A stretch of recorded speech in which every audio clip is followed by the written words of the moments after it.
All right, everybody, let's get the show started here. Wait. Jason, why are you wearing a tux? What's going on there? Oh, well, it's time for a very emotional segment we do here on the All In podcast. I just got to get myself composed for this. Jason, are you okay? I'm going to be okay, I think. It looks like you're fighting back a tear. What's going on? This is always a tough one. This year, we tragically lost giants in our industry. These individuals bravely honed their craft at OpenAI before departing. Ilya Sutskever, he left us in May. Jan Laika also left in May. Sean Schulman tragically left us in August. Wait, these are all OpenAI employees? Yes. Jared Soph left on Wednesday. Bob McGrew also left on Wednesday. Too short. And Mira Murati also left us tragically on Wednesday. We lost Mira too? Yeah. And Greg Brockman is on extended leave. The enforcer? He left too? Thank you for your service. Your memories will live on as training data.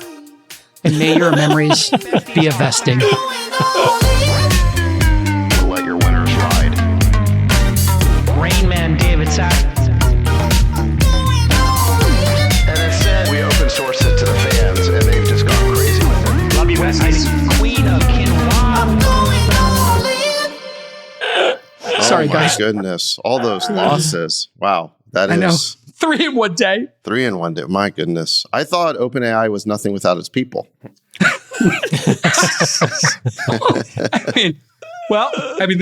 This is a great. Whoa, we lost somebody. Whoa. Well, come What's back. happening? Wait. Oh. Whoa. Wait, what?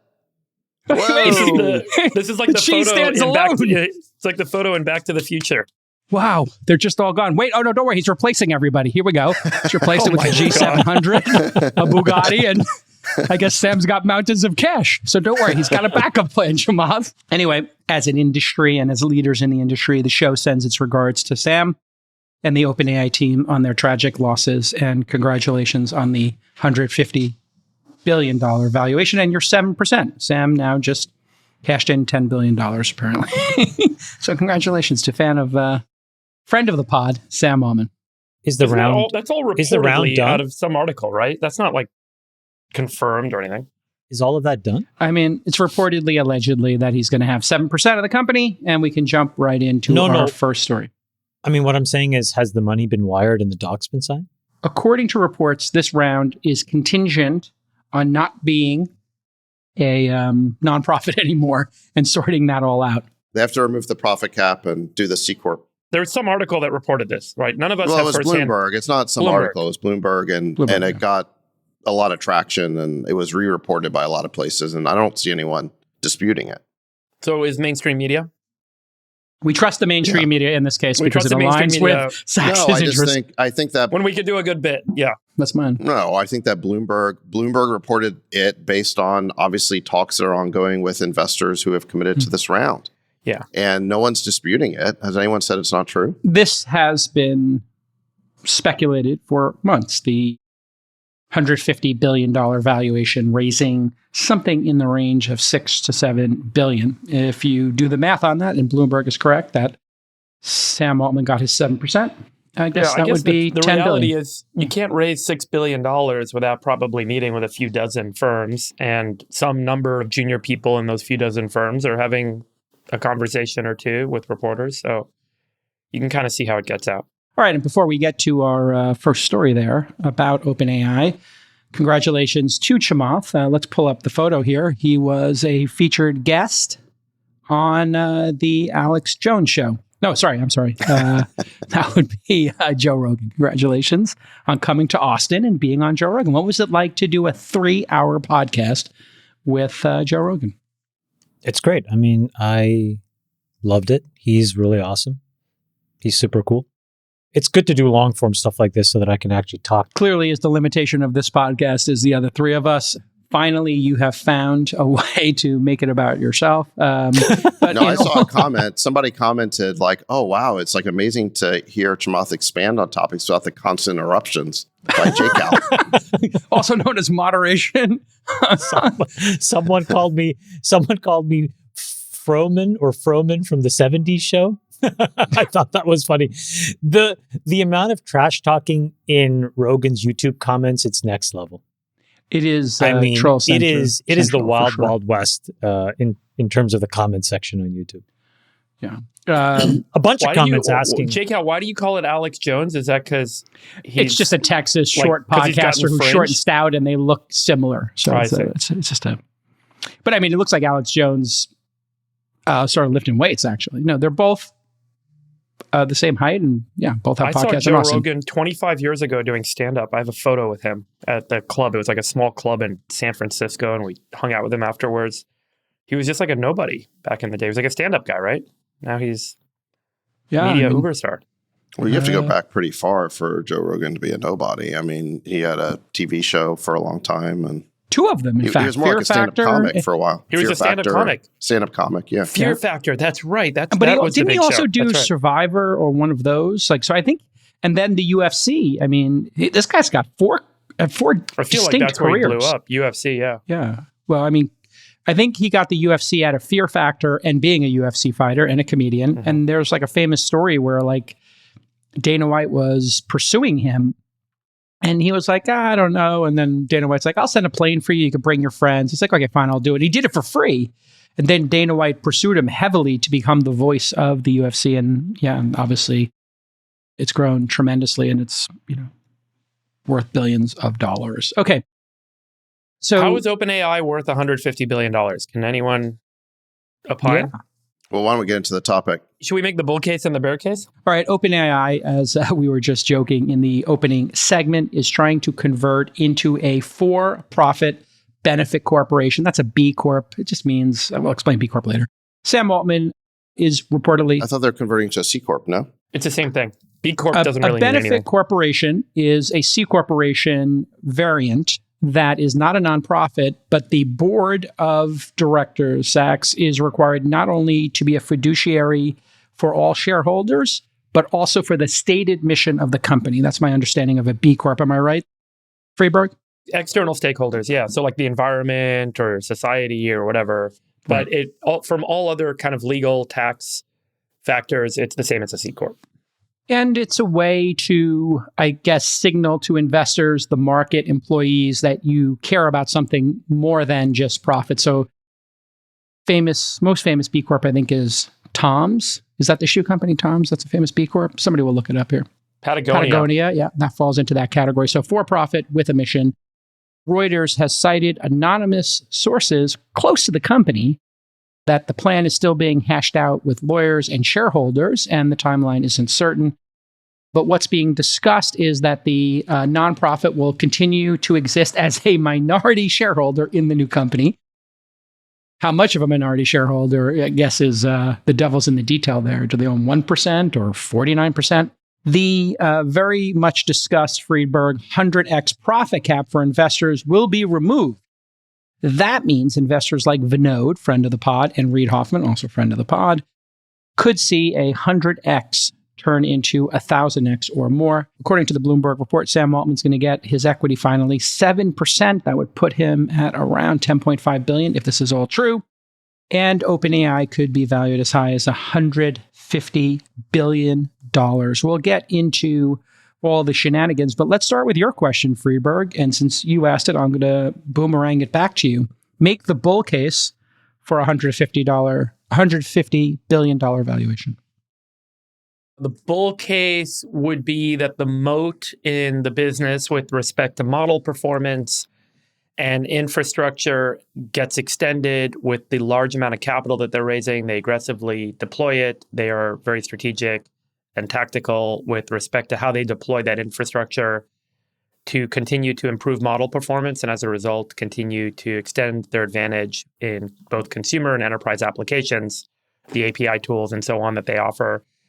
And so they can maintain both kind of model and application performance leads that they have today across the board. I would say like the O1 model, their voice application, Sora has not been released publicly, but if it does, and it looks like what it's been demoed to be, it's certainly ahead of the pack. So there's a lot of aspects of OpenAI today that kind of makes them a leader. And if they can deploy infrastructure to maintain that lead and not let Google, Microsoft, Amazon, and others catch up, then their ability to use that capital wisely keeps them ahead. And ultimately, as we all know, there's a multi-trillion-dollar market to capture here, making lots of verticals, lots of applications, lots of products. So they could become a true kind of global player here. Plus the extension into computing, which I'm excited to talk about later when we get into the computing stuff. Sachs, here's a chart of OpenAI's revenue growth that has been piecemeal together from various sources at various times. But you'll see here they are reportedly, as of June of 2024, on a $3.4 billion run rate for this year, after hitting $2 billion in 23, $1.3 billion in October of 23. And then back in 2022, it's reported they only had 28 million in revenue. So this is a pretty big streak here in terms of revenue growth. I would put it at 50 times top line revenue, $150 billion valuation. You want to give us the bear case maybe, or the bull case? Well, so the whisper numbers I heard was that their revenue run rate for this year was in the 4 to 6 billion range, which is a little higher than that. So you're right. If it's really more like 3.4, this valuation is about 50 times current revenue. But if it's more like 5 billion, then it's only 30 times. And if it's growing 100% year over year, it's only 15 times next year. So depending what the numbers actually are, the $150 billion valuation could be warranted. I don't think 15 times forward ARR is a high valuation for a company that has this kind of strategic opportunity. I think it all comes down to the durability of its comparative advantage here. I think there's no question that OpenAI is the leader of the pack. It has the most advanced AI models. It's got the best developer ecosystem, the best APIs. It keeps rolling out new products. And the question is just how durable that advantage is. Is there really a moat to any of this? For example, Meta just announced Llama 3.2, which can do voice. And this is roughly at the same time that OpenAI just released its voice API. So the open source ecosystem is kind of hot on OpenAI's heels. The large companies, Google, Microsoft, so forth, they're hot on their heels too, although it seems like they're further behind where Meta is. And the question is just, can OpenAI maintain its lead? Can it consolidate its lead? Can it develop some moats? If so, it's on track to be the next trillion-dollar big tech company. But if not, it could be eroded, and you could see the value of OpenAI get commoditized. And we'll look back on it as kind of a cautionary tale. Okay, Chamath, do us a favor here. If there is a bear case, what is it? Okay, let's steelman the bear case. Yes, that's what I'm asking, please. So one would just be on the fundamental technology itself. And I think the version of that story would go that the underlying frameworks that people are using to make these models great is well described and available in open source. On top of that, there are at least 2 viable open source models that are as good or better at any point in time than OpenAI. So what that would mean is that the value of those models, the economic value basically goes to zero, and it's a consumer surplus for the people that use it. So that's very hard theoretically to monetize. I think the second part of the bear case would be that specifically Meta becomes much more aggressive in inserting Meta AI into all of the critical apps that they control, because those apps really are the front door to billions of people on a daily basis. So that would mean WhatsApp, Instagram, Messenger, the Facebook app, and Threads gets refactored in a way where instead of leaving that application to go to a ChatGPT-like app, you would just stay in the app. And then the companion to that would be that Google also does the same thing with their version in front of search. So those two big front doors to the internet become much more aggressive in giving you a reason to not have to go to ChatGPT because A, their answers are just as good, and B, they're right there in a few less clicks for you. Yeah, So that would be the second piece. The third piece is that all of these models basically run out of viable data to differentiate themselves, and it basically becomes a race around synthetic information and synthetic data, which is a cost problem. Meaning, if you're going to invent synthetic data, you're going to have to spend money to do it. And the large companies, Facebook, Microsoft, Amazon, Google, Apple, have effectively infinite money compared to any startup. And then the fourth, which is the most quizzical one, is what does the human capital thing tell you about what's going on? It reads a little bit like a telenovela. I have not in my time in Silicon Valley ever seen a company that's supposedly on such a straight line to a rocket ship have so much high-level churn. And I've also never seen a company have this much liquidity. And so how are people deciding to leave if they think it's going to be $1 trillion company? And why, when things are just starting to cook, would you leave if you are technically enamored with what you're building? So if you had to construct the bear case, I think those would be the four things: open source, front door competition, the move to synthetic data, and all of the executive turnover would be sort of why you would say maybe there's a fire where there's all this smoke. Okay, I think this is very well put. And I have been using ChatGPT and Claude and Gemini exclusively. I stopped using Google Search. And I also stopped, Sachs, asking people on my team to do stuff before I asked ChatGPT to do it, specifically Freeberg, the O1 version. And the O1 version is distinctly different. Have you gentlemen been using O1 like on a daily basis? Yes, okay, so we can have a really interesting conversation here. I did something on my other podcast, This Week in Startups, that I'll show you right now. That was crazy yesterday. O1 is a game changer. Yes. It's the first real chain of thought production system that I think we've seen. Are you using O1 Preview or O1 Mini? I am using O1 Preview. Now, let me show you what I did here. Just so the audience can level set here. If you're not watching us, go to YouTube and type in all in, and you can watch us. We do video here. So I was analyzing, just some early stage deals and cap tables. And I put in here, hey, a startup just raised some money at this valuation. Here's what the friends and family invested, the accelerator, the seed investor, et cetera. In other words, like the history, the investment history in a company. What O1 does distinctly differently than the previous versions. And the previous version, I felt, was 3 to 6 months ahead of competitors. This is a year ahead of competitors. And so here, Chamath, if you look, it said it thought for 77 seconds. And if you click the down arrow, Sachs, what you'll see is it gives you an idea of what its rationale is for interpreting and what secondary queries it's doing in order to give the answer. This is called chain of thought. Right. And this is the underlying mega model that sits on top of the LLMs. And the mega model, effectively, the chain of thought approach is the model asks itself the question, how should I answer this question? Right. And then it comes up with an answer. And then it says, now, based on that, what are the steps I should take to answer the question? So the model keeps asking itself questions related to the structure of the question that you asked.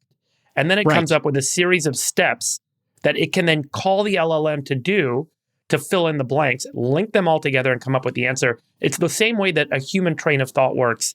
And it really is the kind of ultimate evolution of what a lot of people have said these systems need to become, which is a much more, call it, intuitive approach to answering questions rather than just predictive text based on the single statement you made. And it really is changing the game, and everyone is going to chase this and follow this. It is the new paradigm for how these AI systems will work. And by the way, what this did was what prompt engineers were doing, or prompt engineering websites were doing, which was trying to help you construct your question. And so if you look to this one, It says listing disparities. I'll compile a cap table with investments and valuations, building the cap table, accessing the share valuation, breaking down ownership, et cetera, evaluating the terms. And then it checks its work a bit. It weights investment options. And you can see this is fired off like 24 different queries to, as Friedberg correctly pointed out, build this chain.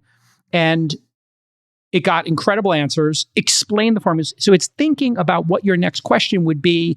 And this, when I shared this with my team, it was like a super game changer. Sachs, you had some thoughts here.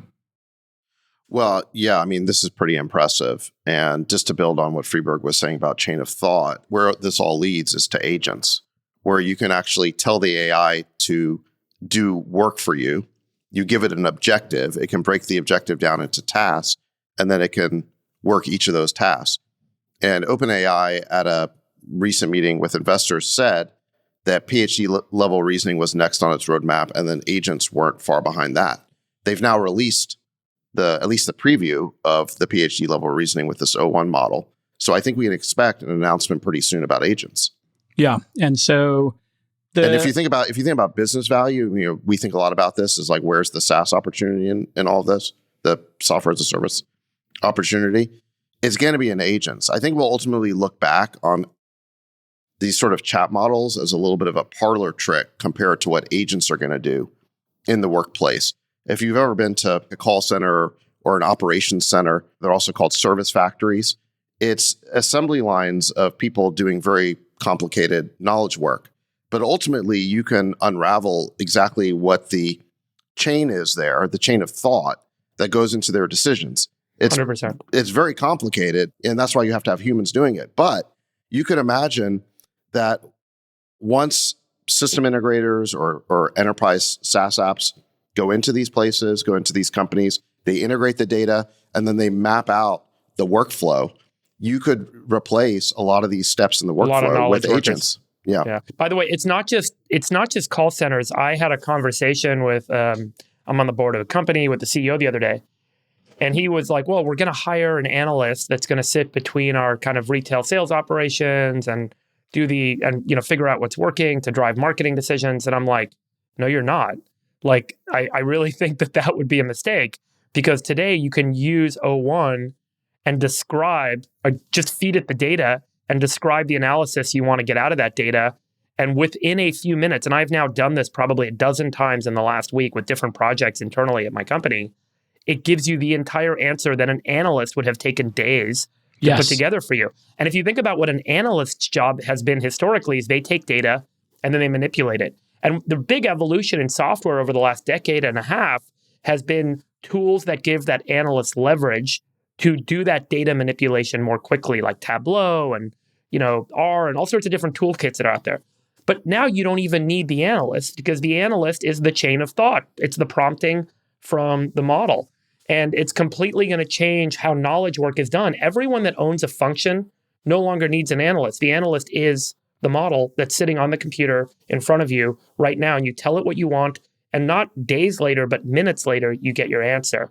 It's completely revolutionary in ad hoc knowledge work, as well as kind of this repetitive structured knowledge work. This work. is such a good point, Friedberg. The ad hoc piece of it, when we're processing 20,000 applications for funding a year, we do 100+ meetings a week. The analysts on our team are now putting in the transcripts and key questions about markets, and they are getting so smart so fast that, when somebody comes to them with a marketplace in diamonds, their understanding of the diamond marketplace becomes so rich so fast that we can evaluate companies faster. Then we're also seeing, Chamath, before we call our lawyers, when we have a legal question about a document, we start putting in, let's say the standard note template or the standard safe template. We put in the new one, and there's a really cool project by Google called Notebook LM, where you can put in multiple documents and you can start asking questions. So imagine you take every single legal document, Sachs, that Yammer had when you had Chamath as an investor. I'm not sure if he was on the board. And you can start asking questions about the documents. And we have had people make changes to these documents, and it immediately finds them, explains them. And so everybody's just getting so goddamn smart so fast using these tools that I insisted that every person on the team, when they hit Control Tab, it opens a ChatGPT 4 window in O1, and we burned out our credits immediately. Like, it stopped us. It said, you have to stop using it for the rest of the month. Chamath, your thoughts on this? We're seeing it in real time in 8090. What I'll tell you is what Sachs said is totally right. There's so many companies that have very complicated processes that are a combination of well-trained and well-meaning people and bad software. And what I mean by bad software is that some other third party came in, listened to what your business process was, and then wrote this clunky deterministic code, usually on top of some system of record, charged you tens or hundreds of millions of dollars for it, and then left, and will support it only if you keep paying them millions of dollars a year. That whole thing is so nuts because the ability for people to do work, I think, has been very much constrained. And it's constrained by people trying to do the right thing using really, really terrible software. And all of that will go away. The radical idea that I would put out there is I think that systems of record no longer exist because they don't need to. And the reason is because all you have is data and you have a Can you pipeline level of set information. and just explain to people what system of record is, just so the inside audience- of a company, you'll have a handful of systems that people would say are the single source of truth. They're the things that are used for reporting, compliance. An example would be for your general ledger. So to NetSuite. record your revenues, you'd use NetSuite or you'd use Oracle GL or you'd use Workday Financials. Then you'd have a different system of record for all of your revenue generating activities. So who are all of the people you sell to? How are sales going? What does the pipeline look like? Salesforce. So there's companies like Salesforce or HubSpot. Sugar CRM. Then there's a system of record for all the employees that work for you, all the benefits they have, what is their Got salary. it. This is HRIS. So the point is that the software economy over the last 20 years, and this is trillions of dollars of market cap and hundreds of billions of revenue, have been built on this premise that we will create this system of record, you will build apps on top of the system of record, and the knowledge workers will come in, and that's how they will get work done. And I think that Sachs is right. This totally flips that on its head. Instead, what will happen is people will provision an agent and roughly direct what they want the outcome to be, and they'll be process independent. They won't care how they do it. They just want the answer. Mm-hmm. So I think two things Great. happen. The obvious thing that happens in that world is systems of record lose a grip on the vault that they had in terms of the data that runs a company. You don't necessarily need it in the same reliance and primacy that you did 5 and 10 years ago. That'll have an impact to the software economy. And the second thing that I think is even more important than that is that then the atomic size of companies changes because each company will get much more leverage from using software and few people versus lots of people with a few pieces of software. And so that inversion, I think, creates tremendous potential for operating leverage. All right, your thoughts, Sachs. You operate in the SaaS space with system of records and investing in these type of companies. Give us your take. Well, it's interesting. We were having a version of this conversation last week on the pod, and I started getting texts from Benioff as he was listening to it, and then he called me, and I think he got a little bit triggered by the idea that systems of record like Salesforce are going to be obsolete in this new AI era. And he made a very compelling case to me about why that wouldn't happen. Which is? Yeah. Well, first of all, I think AI models are predictive. I mean, at the end of the day, they're predicting the next set of texts and so forth. And when it comes to like your employee list or your customer list, you just want to have a source of truth. You don't want it to be 98% accurate. You just want it to be 100% accurate. You want to know if the federal government asks you for the tax ID numbers of your employees, you just want to be able to give it to them. If Wall Street analysts ask you for your customer list and what the GAAP revenue is, you just want to be able to provide that. You don't want AI models figuring it out. So you're still going to need a system of record. Furthermore, he made the point that you still need databases, you still need enterprise security if you're dealing with enterprises, you still need compliance, you still need sharing models. There's all these aspect, all these things that have been built on top of the database that SaaS companies have been doing for 25 years. And then the final point that I think is compelling is that enterprise customers don't want to DIY it, right? They don't want to have to figure out how to put this together. And you can't just hand them an LLM and say, here you go. There's a lot of work that is needed in order to make these models productive. And so at a minimum, you're going to need system integrators and consultants to come in there, connect all the enterprise data to these models, map the workflows. You have to do that now. How is that different from how this clunky software is sold today? I mean, look, I don't want to take away from the quality of the company that Mark has built and what he's done for the cloud economy. So let's just put that aside. But I wish this is what we could have actually all been on stage and talked about. I told him that. When he was at the summit. I said that. Because I disagree with basically every premise of those three things. Number one, systems integrators exist today to build apps on top of these things. Why do you think you have companies like Viva? How can a $20 billion plus company get built on top of Salesforce? It's because it doesn't do what it's meant to do. That's why. Otherwise, Salesforce would have subsumed that opportunity. App stores are a great way to allow people to build on your platform and cover those niche cases. The point I'm trying to make is that's no different than the economy that exists today. It's just going to transform to different groups of people. Number one. Well, by the way, he said he's willing to come on the pod and talk about this very issue. But just with you? No. He'll come talk to all of us now? Great. He'll come on the pod and discuss whether AI makes SaaS obsolete. A lot of people are asking that question. Let's talk about it next year at the summit. Can he talk about his philanthropy first? Okay, let's get back to focus here. Let's get focused, everybody. Spicy. Love you, Mark. Who's coming to Dreamforce? Raise your hand.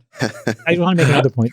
The second point is that when you have agents, I think that we are overestimating what a system of record is. David, what you talked about is actually just an encrypted file, or it's a bunch of rows in some database, or it's in some data lake somewhere.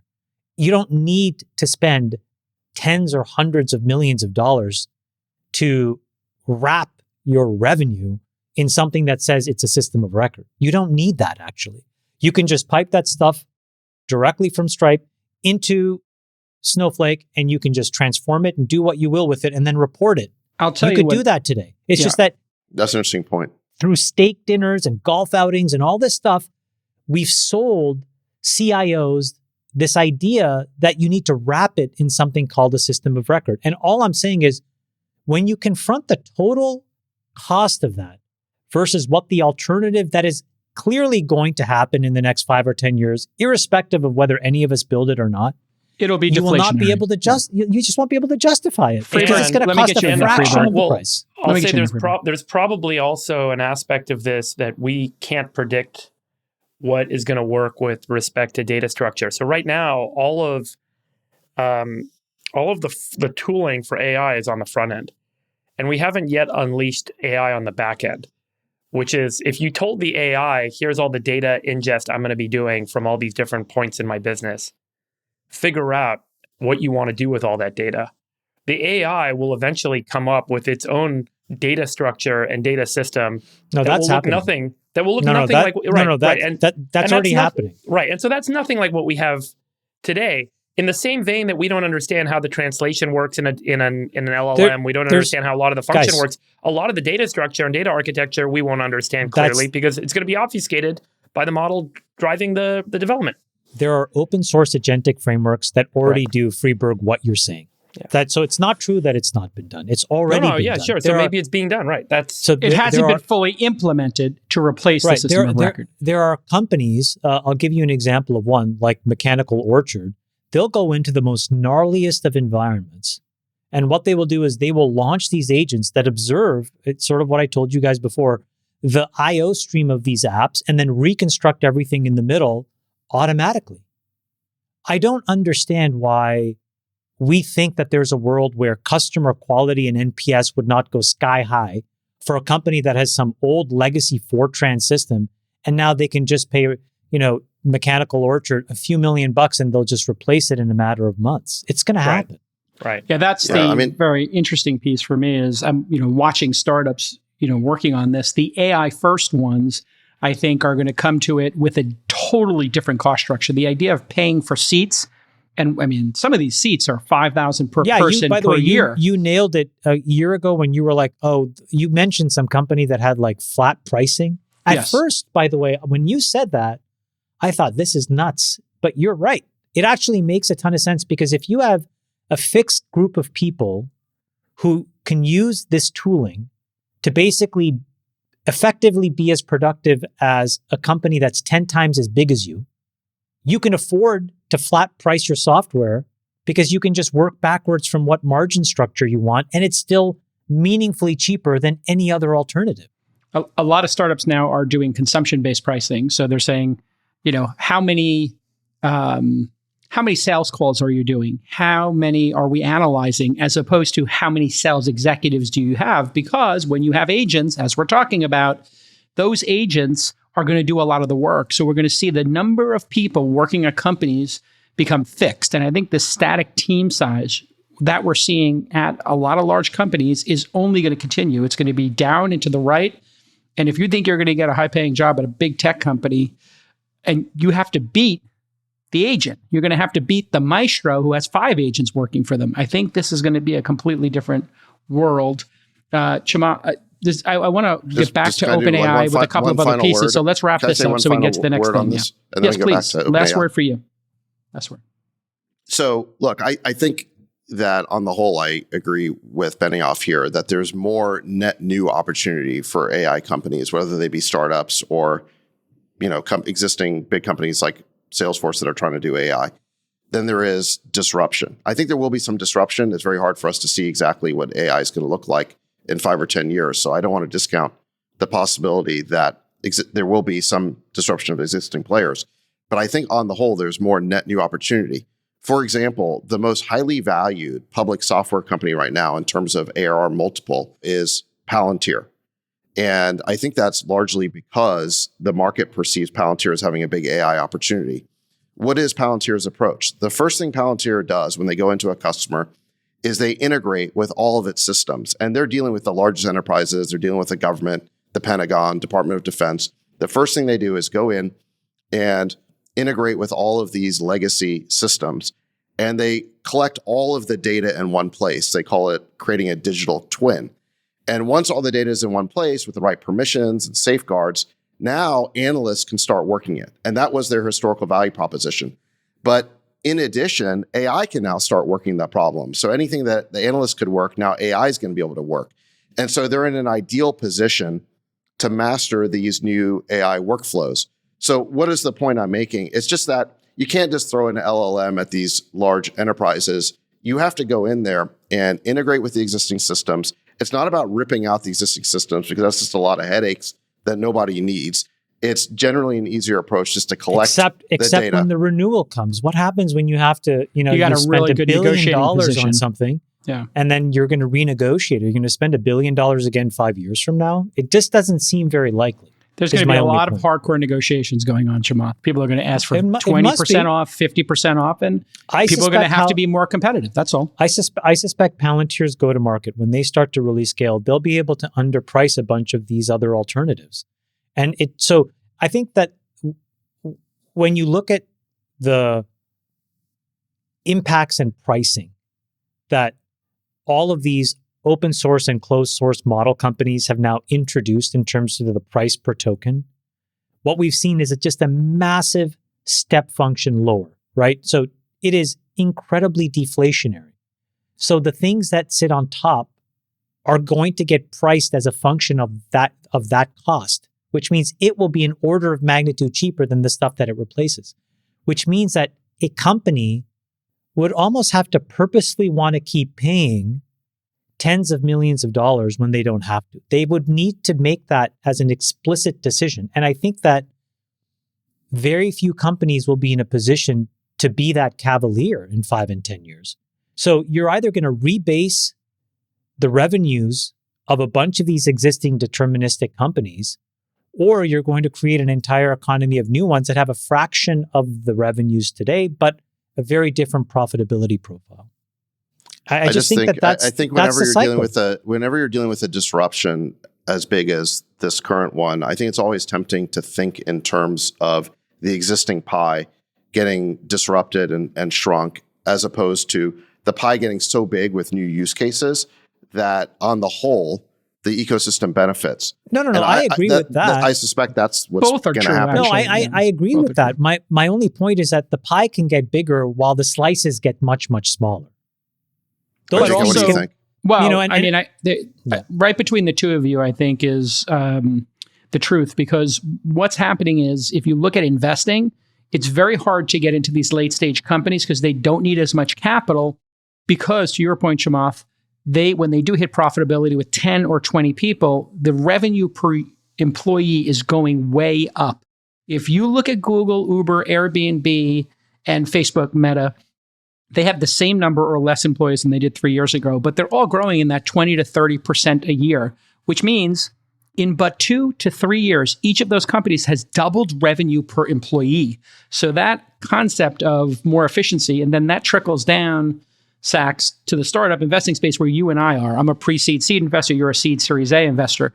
If you don't get in those 3 or 4 rounds, I think it's going to be really expensive, and the companies are not going to need as much money downstream. Speaking of investing in late stage companies, we never closed the loop on the whole OpenAI thing. What did we think of the fact that they're completely changing the structure of this company? They're changing it into a corporation from the nonprofit. And Sam's now getting a $10 billion stock package. He's not in it for the money. He has health insurance, Sachs. But we never Did you see him when he was in Congress? I don't need money. We never dealt I've with got that enough question. money. I just needed the health insurance. Pull the clip up, Nick. Pull the clip I up. mean, it's the funniest clip ever. When I spit my This is the coffee Rogan out when I clip? Is saw this that the one. Rogan clip? No, this is Congress. Watch it. This is when he's in this is Congress. You make a lot of money, do you? I make no. I'm paid enough for health insurance. I have no equity in OpenAI. Really? Yeah. That's interesting. You need a lawyer. I need a what? You need a lawyer or an agent. I'm doing this because I love it. Thank you. He's the greatest. Look at me, don't believe him. Can I ask you a question there, Sachs? Are you doing this venture capital where you put the 'Cause money you in the like it? startups because you love it, or because I you're love working looking to with the get entrepreneurs. another home in a coastal city and put more jet fuel in that plane? I need an answer for the people of the sovereign state of Mississippi. No, Louisiana. That's Senator John Louisiana. Kennedy from That's Louisiana. John Kennedy who from is Louisiana. Yeah. He's a very smart guy, actually, with a lot of, sort of common folk wisdom. He And got you that could see simple he- talk. Yeah, He got that exactly. simple But there's talk. We always, straight shooters here in he's hysterical, Louisiana. actually. Yeah, he's very funny, but He's very funny. if you listen to him, he knows how to slice and dice. You might his need to opponents. get yourself one of them fancy agents from Hollywood or an attorney from the Wilson Sonsini Corporation to renegotiate Well, your apparently contract, he son, did. because you're worth a lot more from what I can gather in your performance today than just some simple health care. And I hope you took the Blue Cross Blue Shield. I would like I to make can't- 2 semi-serious observations. Let's go. Yeah, please get us back on track. I think the first is that there's going to be a lot of people that are looking at the architecture of this conversion, because if it passes muster, everybody should do it. Think about this model. Let's just say that you're in a market and you start as a nonprofit. What that really means is you pay no income tax. So for a long time, you put out a little bit of the percentage of whatever you earn. But you can now outspend and outcompete all of your competitors. And then once you win, you flip to a corporation. That's a great hack on the tax code. And you let the donators get first bite of the apple if you do convert. Because remember, Vinod and Hoffman got all their shares on the conversion. The other way will also work as well, because there's nothing that says you can't go in the other direction. So let's assume that you're already a for-profit company, but you're in a space with a bunch of competitors. Can't you just do this conversion in reverse, become a nonprofit?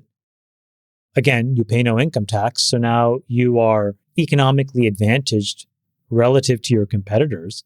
And then when they wither and die, or you can outspend them, you flip back to a for-profit again. I think the point is that there's a lot of people that are going to watch this closely. And if it's legal and it's allowed, I just don't understand why everybody wouldn't do this. Yeah, I mean, that was Elon's point as well. And I mean, The second thing, which is just more of like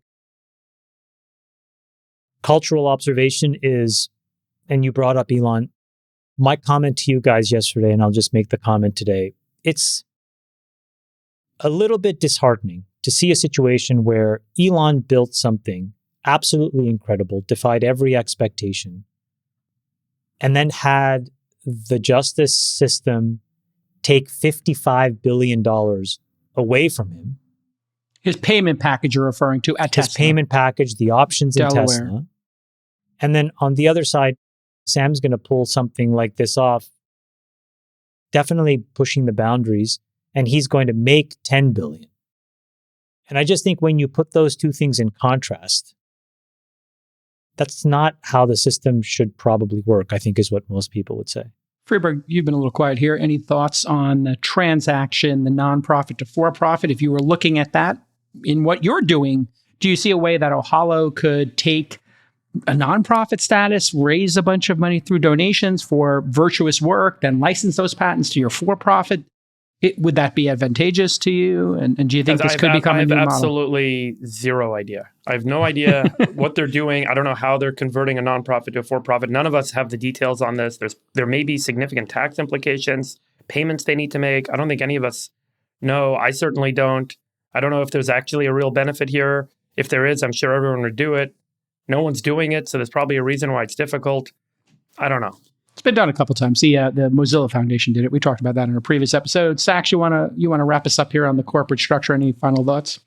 I mean, Elon put in $50 million. I think he gets the same as Sam. Don't you think he should just chip off 7% for Elon? And not that Elon needs the money or he's asking, but I'm just wondering why Elon doesn't get the 7% and get, or, you know, if they're going to redo Elon actually this. put in 50? Did he put in $50 million? He put in $50 million is the report, right? In the nonprofit. Yeah. Hoffman put in 10. Look, I said on a previous show that this organizational chart of OpenAI was ridiculously complicated and they should go clean it up. They should open up the books and straighten everyone out. And I also said that as part of that, they could give Sam Altman a CEO option grant, and they should also give Elon some fair compensation for being the seed investor who put in the first $50 million and co-founder. And what you're seeing is, well, they're kind of doing that. They're opening up the books. They're straightening out the corporate structure. They're giving Sam his option grant, but they didn't do anything for Elon. And I'm not saying this as Elon's friend. I'm just saying that it's not really fair to basically go fix the original situation. You're making it into a for-profit. You're giving everyone shares, but the guy who puts in the original seed capital doesn't get anything. That's ridiculous.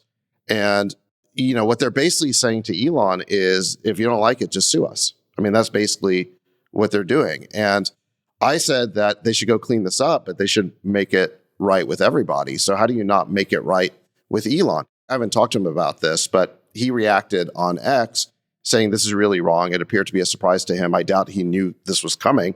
So the company apparently made no effort to make things right with him.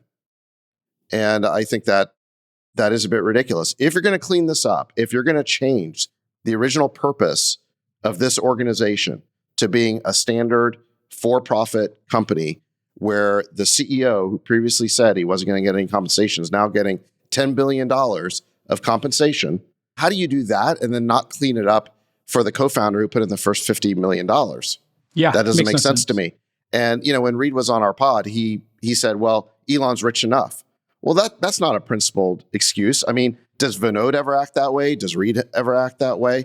Do they ever say, well, you know, you don't need to do what's fair for me because I'm already rich? That's not a principled answer. The argument that I heard was that Elon was given the opportunity to invest along with Reed, Hoffman along with Vinod, and he declined to participate in the for-profit investing side that everyone else participated in. Reed made that argument, and I think it's the best argument the company has. But let's think about that argument. Maybe Elon was busy that week. Maybe Elon already felt like he had put all the money that he had allocated for something like this into it because he put in a $50 million check, whereas Reed put in 10.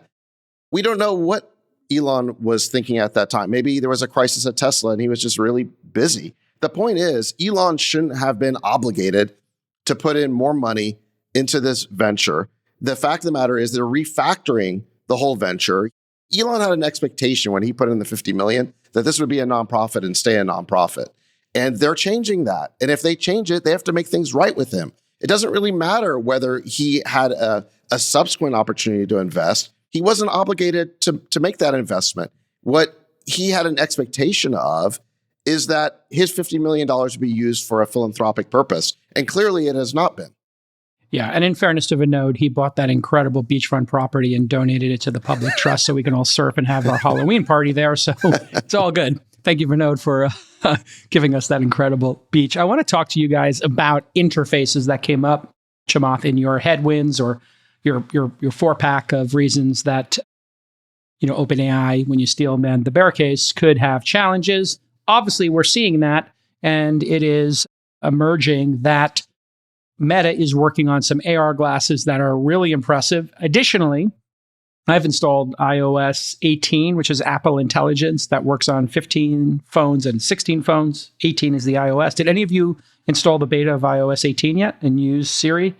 It's pretty clear with this new one that you're going to be able to talk to Siri as an LLM like you do in ChatGPT mode, which I think means they will not make themselves dependent on ChatGPT and they will siphon off half the searches that would have gone to ChatGPT. So I see that as a serious Siri's headwind. not very good, JKL, and you know this because when you were driving me to the airport yesterday, We tested it and it didn't work. Yes. he tries to execute this joke where he's like, "Hey Siri, send Chamath Palihapitiya a message," and it was a very off-color message. I'm not going to say what it is. It was a spicy joke. And then it's like, "Okay, great. Sending Linda blah blah blah." He's like, "No, stop." I was like, no, don't send that joke to her. It hallucinates and almost sends it to some other, some woman in his contact. It would have been really damaging. It's not very good, Jason. It's not very good. Well, but what I will say is there are features of it where if you squint a little bit, you will see that Siri is going to be conversational. So when I was talking to it with music and you can have a conversation with it and do math like you can do with the ChatGPT version.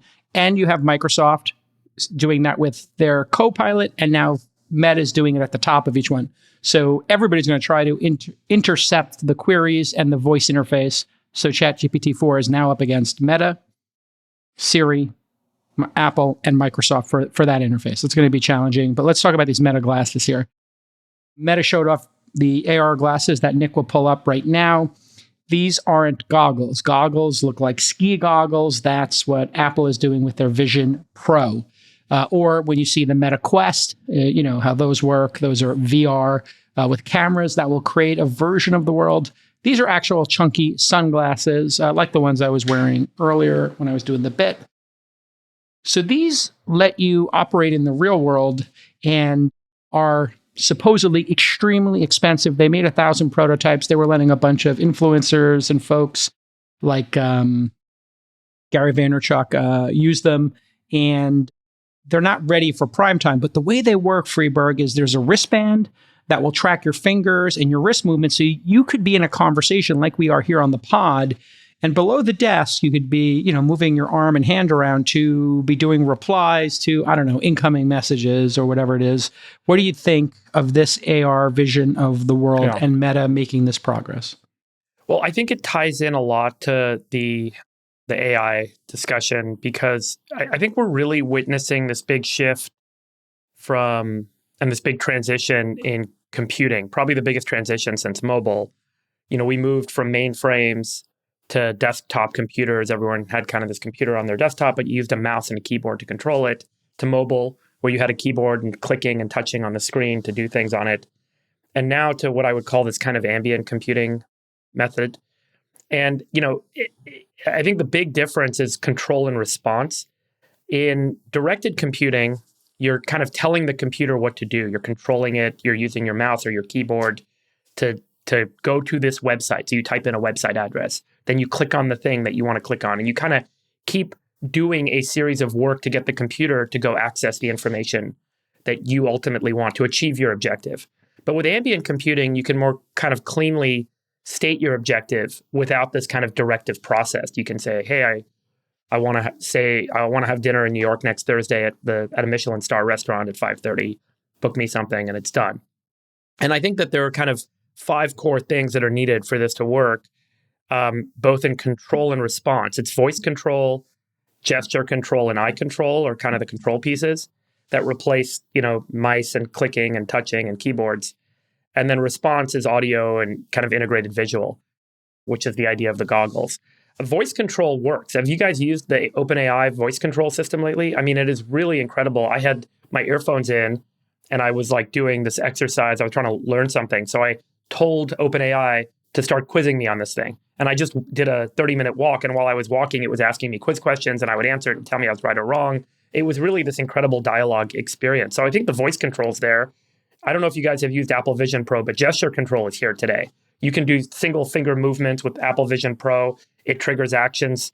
And eye control is incredible. You look at the letters you want to have kind of spelled out, or you look at the thing you want to activate and it does it. So all of the control systems for this ambient computing are there. And then the AI enables this kind of audio response where it speaks to you.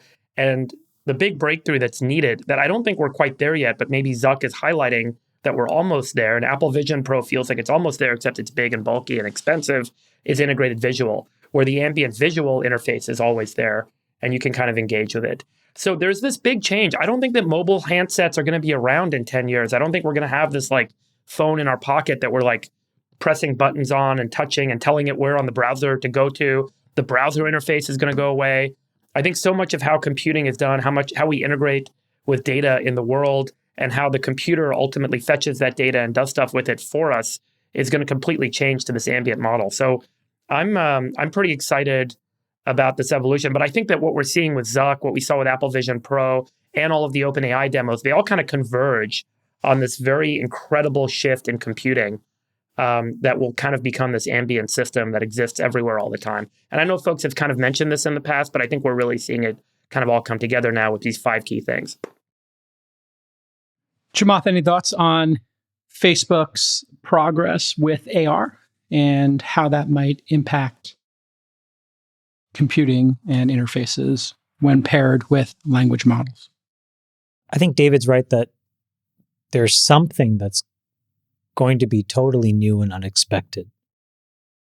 So I agree with that part of what Freeberg says. I am still not sure that glasses are the perfect form factor to be ubiquitous. When you look at a phone makes complete sense for literally everybody, right? Man, woman, old, young, every race, every country of the world. It's such a ubiquitously obvious form factor. But the thing is, like, that initial form factor was so different than what it replaced, even if you looked at like flip phones versus that first generation iPhone. So I do think, Freeberg, you're right, that there's like this new way of interacting that is ready to explode onto the scene. And I think that these guys have done a really good job with these glasses. I mean, like, I give them a lot of credit for sticking with it and iterating through it and getting it to this place. It looks meaningfully better than the Vision Pro, to be totally honest. But I'm still not convinced that we've explored the best of our creativity in terms of the devices that we want to use with these AI models. You need some visual interface. I think the question is, where is the visual But interface? do you? Is it in the wall? No, but do Well, you? I mean, when you're asking, like, I want to watch Chamath on Rogan, like, I don't just want to hear, I want to see. Like, when I want to visualize stuff, I want to visualize it. I want to look at the food I'm buying Sure. online. I want to look at pictures of the restaurant I'm going to go to. But how much of that time when you say those things, are you not near some screen that you can just project and broadcast that onto? I mean, Right. I So think maybe it's that's the probably, model is, If the use case is I'm walking in the park and I need to watch TV at the same time, I don't think that's a real use case. I think you're on this one wrong, Chamath, because I saw this revolution in Japan maybe 20 years ago. They got obsessed with augmented reality. There were a ton of startups right as they started getting into the mobile phones. And the use cases were really very compelling. And we're starting to see them now in education. And when you're at dinner with a bunch of friends, how often does picking up your phone and, looking at a message disturb the flow? Well, people will have glasses on. They'll be going for walks. They'll be driving. They'll be at a dinner party. They'll be with their kids. And you'll have something on like focus mode, whatever the equivalent is in Apple. And a message will come in from your spouse or from your child, but you won't have to take your phone out of your pocket. And I think once these things weigh a lot less, you're going to have 4 different ways to interact with your computer: in your pocket, your phone, your watch, your AirPods, whatever you have in your ears, and the glasses. And I bet you glasses are going to take like a third of the tasks you do. I mean, What is the point of taking out your phone and watching the Uber come to you? But seeing that little strip that tells you the Uber is 20 minutes away, 15 minutes away, or what the gate number is. I don't have that anxiety. Well, I don't know if it's anxiety, but I just think it's ease of use. All 15 those times, minutes, 10 minutes, that's the definition. I think it adds up. I think taking your phone out of your pocket 50 times a day. Those are all useless notifications. The whole thing is to train yourself to realize that it'll come when it comes. Okay, Zach, do you have any thoughts on this impressive demo, or the demo that people who've seen have said is pretty darn compelling? I think it does look pretty impressive. I mean, you can wear these Meta Orion glasses around, 100 grams. And look like a human. I mean, you might look like Eugene Levy, but you'll still look like a semi-normal person. Whereas you can't wear the Apple Vision Pro. I mean, you can't wear that around. What, they don't look good? You don't like them? Nick, can you please find a picture of Eugene Levy? Harvey Feinstein. So, I mean, it seems like a major advancement, certainly compared to Apple Vision Pro. I mean, you don't hear really about impressive. You don't hear about the Apple Vision Pros anymore at all. I mean, those things came and went.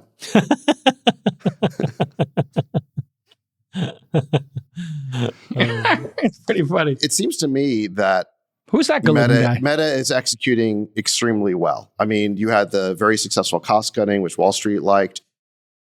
Zuck published that letter, which I give him credit for, regretting the censorship that Meta did, which was at the behest of the deep state. Yeah. They made huge advancements in AI. I don't think they were initially on the cutting edge of that, but they've caught up. And now they're leading the open source movement. With Llama 3.2. And now it seems to me that they're ahead on augmented reality. Ever since Zuck grew out the hair, gold chain. Don't ever cut the hair. It's like Samson. I mean, you've been. It's like Samson. Yeah. Based Zuck is the best Zuck. Yeah. He does not by the way, F. I want to be clear. I think these glasses are going to be successful. My only comment is that I think that when you look back 25 and 30 years from now and say that was the killer AI device, I don't think it's going to look like something we know today. That's my only point. And maybe it's going to be this thing that Sam Altman and Johnny Ive are baking up that's supposed to be this AI-infused iPhone killer. Maybe it's that thing. I doubt that will be a pair of glasses or a phone or a pin. If you think about so take the constraints on, I don't need a keyboard because I'm not going to be typing stuff. I don't need a normal browser interface. You could see a device come out that's almost like smaller than the palm of your hand that gives you enough of the visuals. And all it is a screen with maybe 2 buttons on the side. And it's all audio driven. You put a headset in and you're basically just talking or using gesture or looking at it to kind of describe where you want things to go. And it can create an entirely new computing interface because AI does all of these incredible things with predictive text, with gesture control, with eye control, and with audio control. And then it can just give you what you want on a screen, and all you're getting is a simple interface. So Chamath, you may be right. It might be a big watch or a handheld thing that's much smaller than an iPhone, and just all it is a screen with nothing. I really resonate when you talk about voice, only because I think it's like I think there's like a part of like social decorum that all of these goggles and glasses violate. And I think we're going to have to decide as a society whether that's going to be okay. And then I think when you like go trekking in Nepal, are you going to encounter somebody wearing AR glasses? I think the odds are pretty low. But you do see people today with a phone. So what do they replace it with? And I think voice as a modality is I think it's more credible that could be used by 8 billion people. I think social fabric's more affected by people staring at their phones all the time. You sit on a bus, you sit at a restaurant, you go to dinner with someone and they're staring at their phone. Like, spouses, friends, we all deal with it where you feel like you're not getting attention from the person that you're interfacing with in the real world because they're so connected to the phone. If we can disconnect the phone, but still take away this kind of addictive feedback loop system, but still give you this computing ability in a more ambient way that allows you to remain engaged in the physical world, I think everyone will feel a lot better about it. You could say Zach's hurt your feeling when he's playing chess and not paying attention. Yeah, I'll be playing chess on my AR glasses while pretending to listen to you. You idiots. Fine. He's buying them. He got version 1. But one point I want to just hit on is that the reason why these glasses have a chance of working is because of AI. I mean, Facebook initially made That's exactly my point. It's exactly my point. Yeah. Facebook or Meta made these huge investments before, AI was a thing. And in a way, I think they've kind of gotten lucky because what AI gives you is voice and audio. So you can talk to the glasses or whatever the wearable is. It can talk to you. That's like the 5 perfect things. natural language. And computer vision allows it to understand the world around you. So whatever this device is, it can be a true personal digital assistant this in the device, real world. And I'm that's the telling you, opportunity. if you guys play with Apple Vision Pro, have any of you actually like used it to any extent? If you actually I used it for a day or a night when we were playing poker, and I've never used it again since. Right, which I get, but I do think that it has these tools in it, similar to like the original Macintosh had these incredible graphics editors like Mac Paint and all these things that like people didn't like get addicted to at the time, but they became this like tool that completely revolutionized everything in computing later, and fonts and so on. But like this, I think, has these tools, Apple Vision Pro, with gesture control and the keyboard and the eye control. Those aspects of that device highlight where this could all go, which is this, these systems can kind of be driven without keyboards, without typing, without like moving your finger around, without clicking on buttons. I think that's the key observation. I really agree with what you just said. It's this idea that you're liberated from the hunting and pecking. It's the controlling. And the tapping. You don't need to control the computer anymore. The computer now knows what you want. And then the computer can just go and do the work. Well, and this then it can respond. So now this is the behavior change that I don't think we're fully giving enough credit to. So today, part of what Jason talked about, what I called anxiety, is because of the information architecture of these apps. That is totally broken. And the reason why it's broken is when you tell an AI agent, get me the cheapest car right now to go to XYZ place, it will go and look at Lyft and Uber and whatever. It'll provision the car, and then it'll just tell you when it's coming. And it will break this cycle that people have of having to check these apps for what is useless filler information. And when you strip a lot of that notification traffic away, I think you'll find that people start looking at each other in the face more often. And I think that that's a net positive. So will Meta sell hundreds of millions of these things? I suspect probably. But all I'm saying is if you look backwards 30 years from now, what is the device that sells in the billions? It's probably not a form factor that we understand today. I just want to point out, like the form factor you're seeing now is going to get greatly reduced. These were some of the early Apple, I don't know if you guys remember these, but Frog Design made these crazy tablets in the 80s that were the eventual inspiration for the iPad, 25 years later, I guess. Exactly. And so that's the journey we're on here right now. This clunky, and these are not functional prototypes, at the Apple obviously. Newton, dude. The Apple Newton is like exactly. the perfect. People forget about that. And then it turns out, hey, you throw away the stylus and you got an iPhone, right? And everything gets 1,000,000x better. The other subtle thing that's happening, which I don't think we should sleep on, is that the AirPods are probably going to become much more socially acceptable to wear on a 24/7 basis because of this feature that allows it to become a useful hearing aid. And I think as it starts being worn in more and more social environments, and as the form factor of that shrinks, that's when I really do think we're going to find some very novel use case, which is, very unobtrusive. It kind of blends into your own physical makeup as a person without it really sticking out. I think that's when you'll have a really killer feature. But I think that the AirPods as hearing aids will also add a lot. So Meta's doing a lot, Apple's doing a lot, but I don't think we've yet seen the super killer hardware device yet. And there was an interesting waypoint. Microsoft had the first tablets. Here's the Microsoft tablet for those of you watching. That came, I don't know, this was the late 90s or early 2000s, Friedberg, if you remember it. These like incredibly bulky tablets that Bill Gates was bringing to all the events. 99, 2000, that era. So you get a lot of false starts. They're spending, I think, close to $20 billion a year on this AR, VR stuff. Anyway, we're definitely on this path to ambient computing. I don't think this whole like, hey, you got to control a computer thing is anything my kids are going to be doing in 20 years. This is the convergence of like 3 or 4 really interesting technological waves. All right, just dovetailing with tech jobs and the static team size, there is a report of a blue-collar boom. The tool belt generation is what Gen Z is being referred to as, a report in the Wall Street Journal.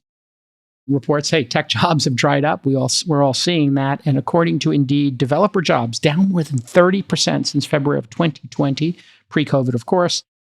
If you look at layoffs.fyi, you'll see all the tech jobs that have been eliminated since 2022, over 500,000 of them. Bunch of things at play here.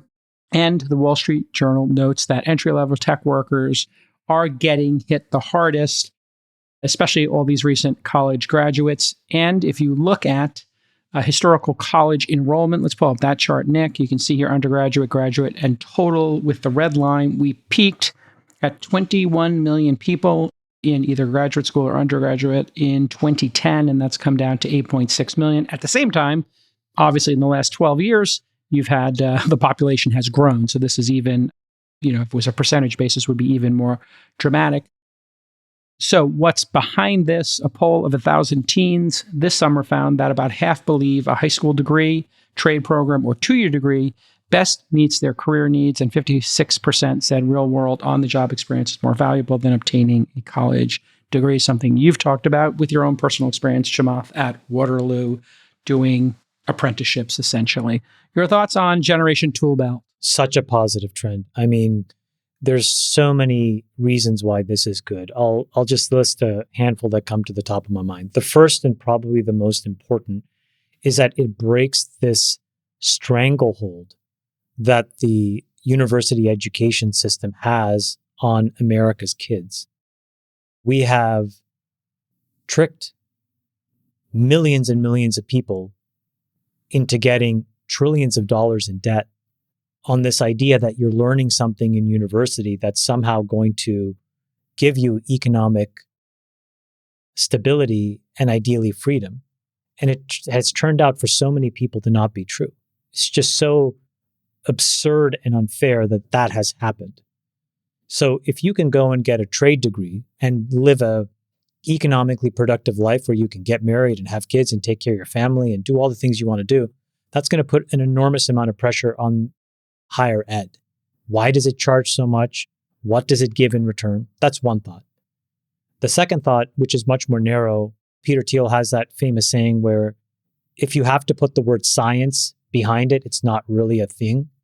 And what we are going to find out is that that was true for a whole bunch of things where people went to school, like political science and social science. Yeah. Social science.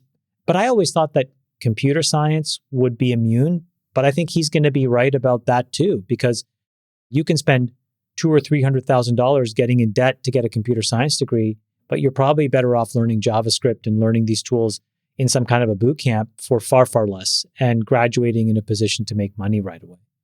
So those are just two ideas. I think that it allows us to be a better functioning society. So I am really supportive of this trend. Sachs, your thoughts on this Generation Toolbelt we're reading about, and the sort of combination with static team size that we're seeing in technology, companies keeping the number of employees the same or trending down while they grow 30% year over year. Oh my God, I'm like so sick of this topic of job loss or job disruption. I got in so much trouble last week. You asked a question about whether the upper middle class is going to suffer because they're all going to be put out of work by AI. And I just kind of brushed it off, not because I'm advocating for that, but just because I don't think it's going to happen. This whole thing about job loss is so overdone. There's going to be a lot of job disruption. But in the case of coders, just as an example, I think we can say that coders, depending on who you talk to, are 10, 20, 30% more productive as a result of these coding assistant tools. But we still need coders. You can't automate 100% of it. And the world needs so many of them. The need for software is unlimited. We can't hire enough of them at Glue. By the way, shout out if you're a coder who is afraid of not being able to get a job, apply for one at Glue. Believe me, we're hiring. I just think that this is so overdone. There's going to be a lot of disruption in the knowledge worker space. Like we talked about, the workflow at call centers and just service factories, there's going to be a lot of change. But at the end of the day, I think there's going to be plenty of work for humans to do. And some of the work will be more in the blue collar space. And I agree with Chamath that this is a good thing. I think there's been perhaps an overemphasis on the idea that the only way to get ahead in life is to get like a fancy degree from one of these universities. And we've seen that many of the universities, they're just not that great. They're overpriced. You end up graduating with a mountain of debt, and you get a degree that is, maybe even far worse than computer science. That's just completely worthless. So if people learn more vocational skills, if they skip college because they have a proclivity to do something that doesn't need that degree, I think that's a good thing, and that's healthy for the economy. Friedberg, is this like just the pendulum swung too much and education got too expensive, spending $200K to make $50,000 a year, distinctly different than our childhoods, or our adolescence, when we were able to go to college for $10K a year, $20K a year, graduate with, some low tens of thousands in debt if you did take debt, and then your entry-level job was 50, 60, 70K coming out of college. What are your thoughts here? Is this a value issue with college? Well, yeah, I think the market's definitely correcting itself. I think for years, as Chamath said, there was kind of this belief that if you went to college, there was, regardless of the college, there was this outcome where you would make enough money to justify the debt you're taking on. And I think folks have woken up to the fact that that's not reality. Again, if there was a free market, remember, most people go to college with student loans, and all student loans are funded by the federal government. So the cost of education has ballooned, and the underwriting criteria necessary for this free market to work has been completely destroyed because of the federal spending in the student loan program. There's no discrimination between one school or another. You could go to Trump University or you could go to Harvard. It doesn't matter. You still get a student loan. Even if at the end of the process, you don't have a degree that's valuable. And so I think folks are now waking up to this fact, and the market is correcting itself, which is good. I'll also say that I think that there's this premium with generally mass production and industrialization of the human touch. And what I mean is, if you think about, hey, you could go to the store and buy a bunch of cheap food off of the store shelves. You could buy a bunch of Hershey's chocolate bars. Or you can go to a Swiss chocolatier in downtown San Francisco, pay $20 for a box of handmade chocolates. You'll pay that premium for that better product. Same with clothes. There's this big trend in kind of handmade clothes and high-end luxury goods. Bespoke, artisanal is the words. Handmade. And similarly, I think that there's a premium in human service, in the partnership with a human. It's not just about blue-collar jobs. It's about having a waiter talk to you and serve you. If you go to a restaurant, instead of having a machine spit out the food to you, there's an experience associated with that you'll pay a premium for. There's hundreds and hundreds of microbreweries in the United States that in aggregate outsell Budweiser and Miller and even Modelo today. And that's because they're handcrafted by local people, and there's an artisan craftsmanship. Yeah. So while technology and AI are going to completely reduce the cost of a lot of things and increase the production and productivity of those things, one of the complementary consequences of that is that there will be an emerging premium for human service. And I think that there will be an absolute burgeoning and blossoming in the salaries and the availability and demand for human service in a lot of walks of life. Certainly, there's all the work at home, the electricians and the plumbers and so on, but also fitness classes, food, personal service around tutoring and learning and developing oneself. There's going to be an incredible blossoming, I think, in human service jobs, and they don't need to have a degree in poli-sci to be performed. And I think that there will be a lot of people that will be very happy in that world. How do you see the differentiation the person makes, Friedberg, in doing that job versus the agent or the AI or whatever? Well, these are in-person human jobs. So if I want to do a fitness class, do I want to stare at the tonal? Or no, this is what I'm asking you. Yeah, like what? Yeah, and I think that there's an aspect of look. It's like your Loro Piana. Like you talk about the story of Loro Piana. Where is the vicuña coming from? How's it made? Who's involved in it? Like yes, look, you're oh my God, look at that. Here he goes. Say more. White, don't stop, right? Friedberg. I could give you truffle flavoring out of a can, but you love the white truffles. You want to go to Italy. You want the storytelling. There's an aspect of it, right? Like, yeah. Yes. And I think that there's an aspect of humanity that we pay a premium, that we do and will. Look, Etsy crushes. I don't know how much stuff you guys buy on Etsy. I love buying from Etsy. I love finding handmade stuff on Etsy. I buy my underwear for decorating this. No, you don't. Do you really? Yes, I do.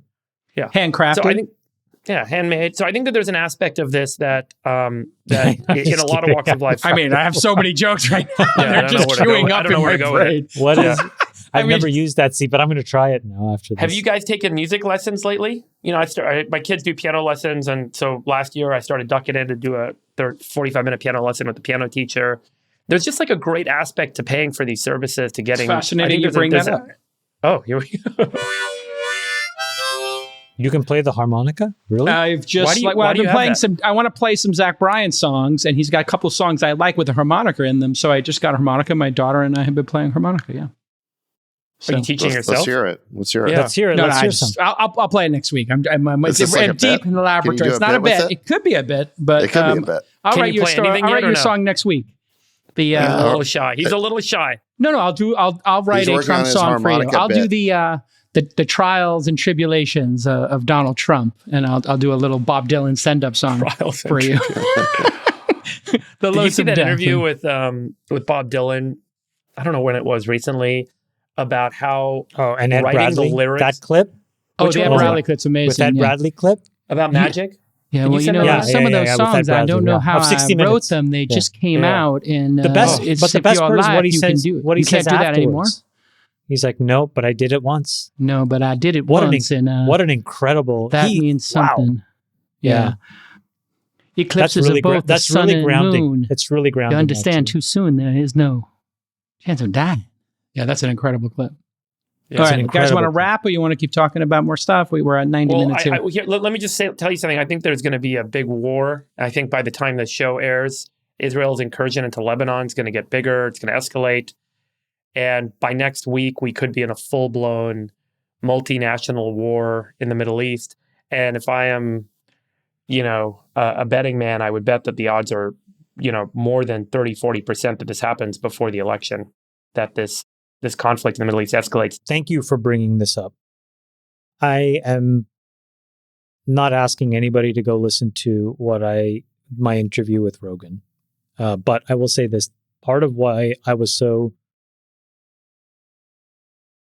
excited to go and talk to him in a long form format was this issue of war is, I think, the existential crisis of this election and of this moment.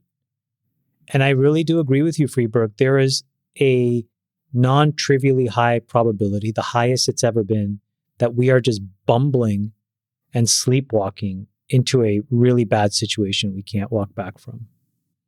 I really hope you're wrong. And here's the situation. I really hope you're wrong. If Israel incurs further into Lebanon, going after Hezbollah, and Iran ends up getting involved in a more active way, does Russia start to provide supplies to Iran like we are supplying to Ukraine today? Does this sort of bring everyone to a line? Just to give you a sense, of the scale of what Israel could then respond with. Iran has 600,000 active duty military, another 350,000 in reserve. They have dozens of ships. They have 19 submarines. They have a 600-kilometer range missile system. Israel has 170,000 active duty and 500,000 reserve personnel, 15 warships, 5 submarines, potentially up to 400 nuclear weapons, including a very wide range of tactical sub-1 kiloton nuclear weapons, small payload. You could see that if Israel starts to feel incurred upon further, they could respond in a more aggressive way with what is, by far and away, the most significantly stocked arsenal and military force in the Middle East. Again, we've talked about what are these other countries going to do? What is Jordan going to do in this situation?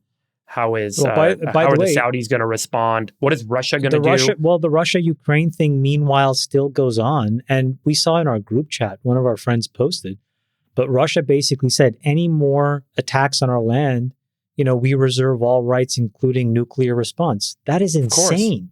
Well, so just to give you a sense, it's Nick, insane. How are we here? Yeah. So the nuclear bombs that were set off during World War II, I just want to show you how crazy this is. Do you see that image on the left? That all the way over on the left, that's a bunker buster. You guys remember those from Afghanistan and the damage that those bunker buster bombs caused? Hiroshima is a 15 kiloton nuclear, and you can see the size of it there on the left. That's a zoom in of the image on the right. And the image on the right starts to show the biggest ever tested was Tsar Bomba by the Soviets. This was a 50 megaton bomb. It caused shockwaves that went around the Earth 3 times. They could be felt as seismic shockwaves around the Earth 3 times from this one detonation. Today, there are a lot of 0.1 to 1 kiloton nuclear bombs that are kind of considered these tactical nuclear weapons that kind of fall closer to between the bunker buster and the Hiroshima. And that's really where a lot of folks get concerned that if Israel or Russia or others get cornered in a way, and there's no other tactical response, that is what then gets pulled out. Now, if someone detonates a 0.1 or 1 kiloton nuclear bomb, which is going to look like a mega bunker buster, what is the other side and what's the world going to respond with? That's how on the brink we are. And there's 12,000 nuclear weapons with an average payload of 100 kilotons around the world. The US has a large stockpile. Russia has the largest. Many of these are hair trigger alert systems. China has the 3rd largest. And then Israel and India and so on.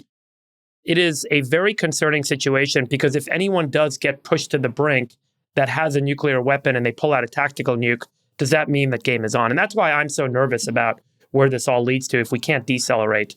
It's very scary because you could very quickly see this thing accelerating. I am the most objectively scared I've ever been. And I think that people grossly underestimate how quickly this could just spin up out of control. And right now, not enough of us are spending the time to really understand why that's possible, and then also try to figure out what's the off-ramp. And I think it's just incredibly important that people take the time to figure out that this is a non-zero probability. And this is probably for many of us the first time in our lifetime where you could really say that. Well, I think Freeberg's right that we're at the beginning stages of, I think, what will soon be referred to as the 3rd Lebanon War. The first one was in 1982. Israel went into Lebanon and occupied it until 2000. Then it went back in 2006, left after about a month, and now we're in the 3rd war. It's hard to say exactly how much this will escalate. The IDF is exhausted after the war in Gaza. There's significant opposition within Israel and within the armed forces to a big ground invasion of Lebanon. So far, most of the fighting has been Israel using its air superiority overwhelming firepower against southern Lebanon. And I think that if Israel makes a ground invasion, they're giving Hezbollah the war that Hezbollah wants. I mean, Hezbollah would love for this to turn into a guerrilla war in southern Lebanon. So I think there's still some question about whether Netanyahu will do that or not. At the same time, it's also possible that Hezbollah will attack northern Israel. Nasrallah has threatened to invade the Galilee in response to what Israel is doing. So there's multiple ways this could escalate. And if Hezbollah and Israel are in a full-scale war with ground forces, it could be very easy for Iran to get pulled into it on Hezbollah's side. And if that happens, I think it's just inevitable that the United States will be pulled into this war. So yeah, look, I think we are drifting and we have been drifting into a regional war in the Middle East that, ideally would not pull in the U.S. I think the U.S. should try to avoid being pulled in, but I think very likely will be pulled in if it escalates. And then meanwhile, in terms of the war in Ukraine, I mean, I've been warning about this for 2.5 years, how dangerous the situation was. And that's why we should have availed ourselves of every diplomatic opportunity to make peace. And we now know, because there's been such universal reporting, that in Istanbul, in the first month of the Ukraine war, there was an opportunity to make a deal with Russia where Ukraine would get all of its territory back. It's just that Ukraine would have to agree not to be part of NATO, would have to agree to be neutral and not part of the Western military bloc that was so threatening to Russia. The Biden administration refused to make that deal. They sent in Boris Johnson to scuttle it. They threw cold water on it. They blocked it. They told Zelensky, we'll give you all the weapons you need to fight Russia. Zelensky believed in that. It has not worked out that way. Ukraine is getting destroyed. It's very hard to get honest reporting on this from the mainstream media, but the sources I've read suggest that the Ukrainians are losing about 30,000 troops per month. And that's just KIA. I don't even think that's wounded. That on a bad day, they're suffering 1,200 casualties. It's more than even during that failed counteroffensive last summer that Ukraine had. During that time, they were losing about 20,000 troops a month. So the level of carnage is escalating.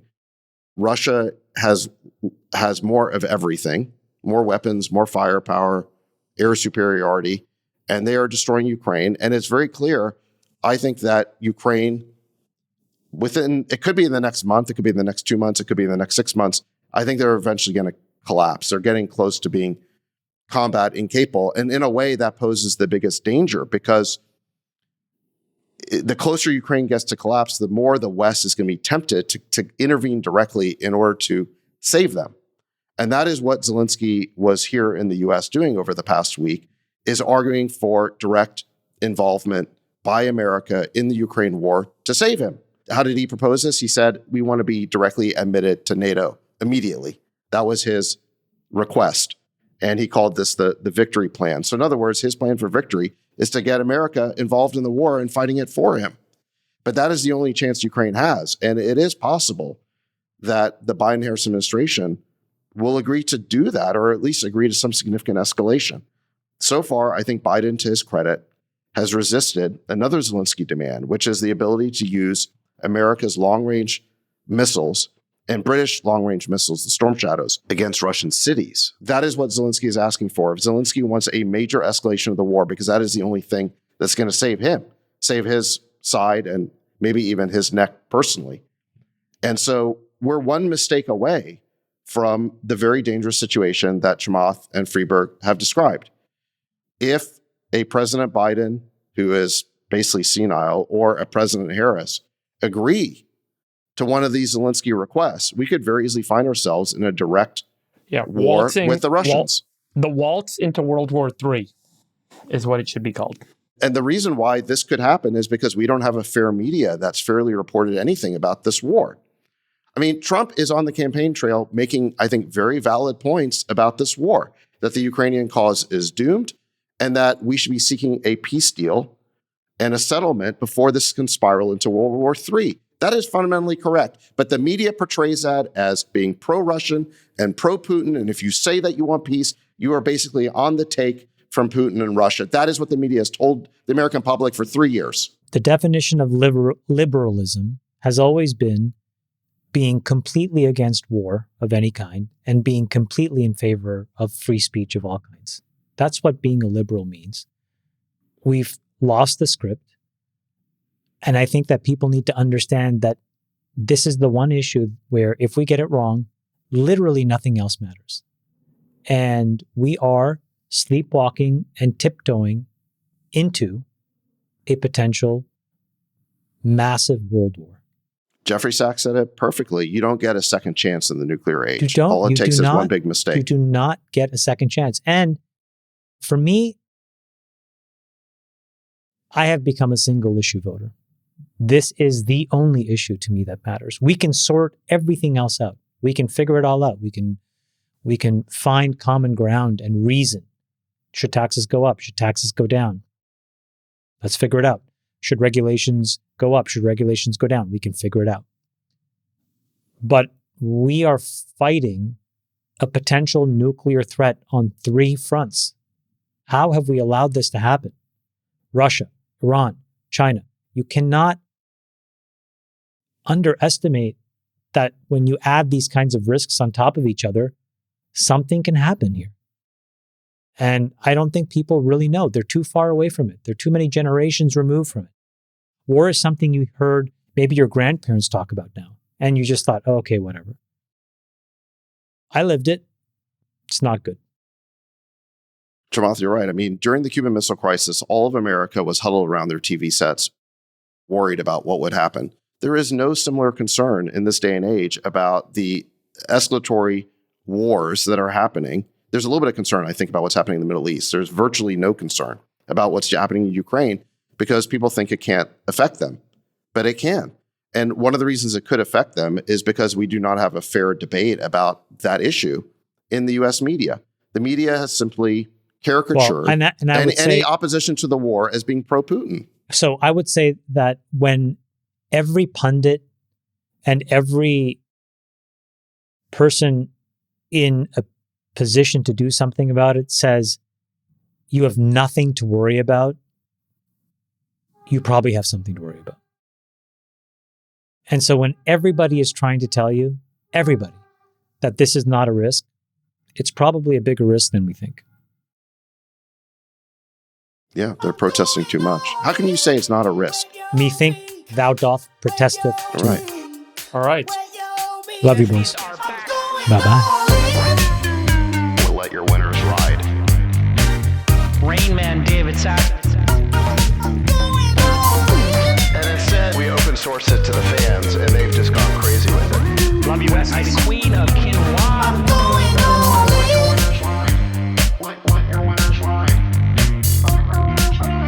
Besties are gone. That is my dog taking a notice in your driveway. Oh, man. My haberdasher will meet me at Winston. We should all just get a room and just have one big huge orgy because they're all just useless. It's like this sexual tension that they just need to release somehow.